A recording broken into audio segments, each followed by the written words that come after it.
മുള്ളൂർക്കരയിലെ ഗൃഹോപകരണ വ്യാപാര രംഗത്ത് വിശ്വാസ്യതയുടെ ഗ്യാരണ്ടിയുമായി KH home centre and gift palace. ഒരു വീട്ടിലേക്ക് ആവശ്യമായ എല്ലാ സാധന സാമഗ്രികൾക്കും KH home centre and gift palace, main road, Mullurkara. Phone 9955400953. 2025 ജനുവരി മാസത്തെ തലപ്പിള്ളി താലൂക്ക് വികസന സമിതി യോഗം തലപ്പിള്ളി കോൺഫറൻസ് ഹാളിൽ ചേർന്നു. വടക്കാഞ്ചേരി നഗരസഭാ ചെയർമാൻ PN സുരേന്ദ്രന്റെ അധ്യക്ഷതയിലാണ് യോഗം ചേർന്നത്. താലൂക്കിൽ ഉൾപ്പെടുന്ന വിവിധ വിഷയങ്ങളിൽ ചർച്ചകളും തീരുമാനങ്ങളും എടുത്തു. യോഗത്തിൽ ഡെപ്യൂട്ടി തഹസിൽദാർ സുനിൽകുമാർ C, വിവിധ ഗ്രാമപഞ്ചായത്ത് പ്രതിനിധികൾ, രാഷ്ട്രീയ കക്ഷി പ്രതിനിധികൾ, വകുപ്പ് തല മേധാവികൾ തുടങ്ങിയവർ പങ്കെടുത്തു. KSRTC ബസ്സിൽ അധിക ചാർജ് ഈടാക്കുന്നത് പരിശോധിച്ച് നടപടി സ്വീകരിക്കുന്നതിന് ജോയിന്റ് റീജിയണൽ ട്രാൻസ്പോർട്ട് ഓഫീസർക്ക് യോഗത്തിൽ നിർദ്ദേശം നൽകി.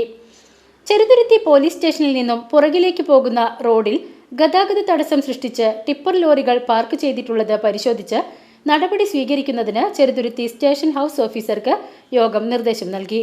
ചെറുതുരുത്തി ഇരട്ടക്കുളം റോഡ് പൊട്ടിപ്പൊളിഞ്ഞ് ഗതാഗതയോഗ്യമല്ലാത്തതിനാൽ പരിശോധിച്ച് നടപടി സ്വീകരിക്കുന്നതിന് ചീരക്കുഴി ഇറിഗേഷൻ വിഭാഗത്തിന് യോഗം നിർദ്ദേശം നൽകി. എങ്ങക്കാട് വില്ലേജ് കോമ്പൗണ്ടിൽ അപകടാവസ്ഥയിലുള്ള ഒരു മരം മുറിക്കുന്നത് സംബന്ധിച്ച് പരിശോധിച്ച് റിപ്പോർട്ട് സമർപ്പിക്കുന്നതിന് എങ്ങക്കാട് വില്ലേജ് ഓഫീസർക്ക് യോഗത്തിൽ നിർദ്ദേശം നൽകി. അകമല ഭാഗത്ത് അനധികൃതമായുള്ള വഴിയോര കച്ചവടക്കാരെ ഒഴിപ്പിക്കുന്നത് പൊതുമരാമത്ത് നിരത്ത് വിഭാഗം ഉദ്യോഗസ്ഥർക്ക് യോഗത്തിൽ നിർദ്ദേശം നൽകി. തെക്കുംകര വില്ലേജിൽപ്പെട്ട വിരിപ്പാക്ക സ്വദേശിനി ഉഷയുടെ വീടിന് മുകളിലേക്ക് അപകടകരമായി നിൽക്കുന്ന മരം മുറിച്ചു മാറ്റുന്നതിനായുള്ള പരാതി പരിശോധിച്ച് റിപ്പോർട്ട് സമർപ്പിക്കുന്നതിന് തെക്കുംകര വില്ലേജ് ഓഫീസർക്ക് യോഗത്തിൽ നിർദ്ദേശം നൽകി. വടക്കാഞ്ചേരി ജില്ലാ ആശുപത്രിയിൽ ക്യാൻസർ രോഗികൾക്കായുള്ള വാർഡ് അടച്ചിട്ടിരിക്കുന്നതായുള്ള പരാതിയിൽ പരിശോധിച്ച് റിപ്പോർട്ട് സമർപ്പിക്കുന്നതിന് സൂപ്രണ്ടിന് യോഗത്തിൽ നിർദ്ദേശം നൽകി. തൃശൂർ റൂട്ടിലോടുന്ന പ്രൈവറ്റ് ബസ്സുകളിൽ ടിക്കറ്റ് നൽകുന്നില്ല എന്നും വിദ്യാർത്ഥികളോട് ബസ് ജീവനക്കാർ അപമര്യാദയായി പെരുമാറുന്നു എന്നുമുള്ള പരാതിയിൽ പരിശോധിച്ച് നടപടി സ്വീകരിക്കുന്നതിന് ജോയിന്റ് റീജിയണൽ ട്രാൻസ്പോർട്ട് ഓഫീസർക്ക് യോഗത്തിൽ നിർദ്ദേശം നൽകി.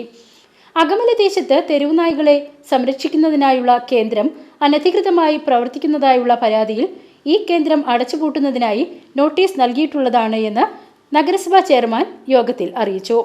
VCV news, Vadakkanchery.